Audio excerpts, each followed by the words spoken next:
স্বাধীন বাংলাদেশের চিকিৎসকরাও একটি অংশ, সেই অবিচ্ছেদ্য অংশ হিসাবে আমরা চিকিৎসকরা ঘরে বসে থাকতে পারি না।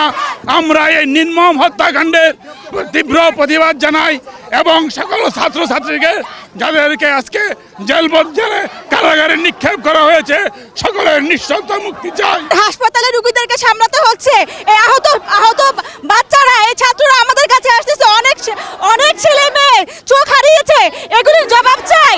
আমরা রাতে ঘুমাতে পারি না, কিভাবে ওনারা পারে? স্বাধীনতার 53 বছরে স্বাধীনতা কোথায়?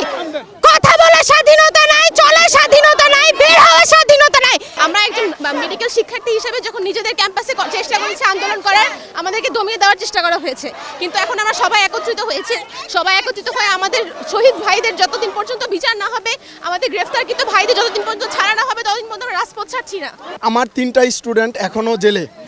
তারা নৈতিক আন্দোলন, তাদের নৈতিক অধিকার আদায়ের জন্য রাস্তায় এসেছিল, তাদেরকে অতি দ্রুত মুক্তি দেওয়া হোক। তাদের প্রতি বার্তা, এই সাধারণ জনতা স্বতঃস্ফূর্তভাবে রাস্তায় নেমেছে, তাদের পালস বুঝতে হবে তারা কি চাচ্ছে। আসলে আমাদের হাত পা বাঁধা, আমরা যে আমাদের মনের ভাব প্রকাশ করবো সেটাও পছন্দ করতে পারছি না। এই দেশ তো আমরা চাইনি।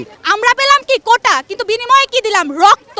একটা বাচ্চা মেয়ে, একটা স্টুডেন্ট মুগ্ধ, আমাদের আবু সাইদ, এদের রক্ত কেন দেওয়া লেগেছে? একটা স্বাধীন দেশ, গণতান্ত্রিক দেশ, এখানে তো আমাদের রক্ত দিয়ে কোনো কিছু আদায় করার প্রয়োজন নেই আমার মনে হয়। তাহলে সেটা কেন হলো? শহীদের রক্তের দামে কেনা। আমি আমার নাগরিক অধিকার ফিরে চাই, আমি আমার জানমালের নিরাপত্তা চাই, আমি আমার সন্তানের নিরাপত্তা চাই, তাই আমি এখানে এসেছি। আর এই আন্দোলন এখন আর ছাত্রদের আন্দোলন নেই, এখন এটা সর্বস্তরের মানুষের আন্দোলন। করে আন্দোলন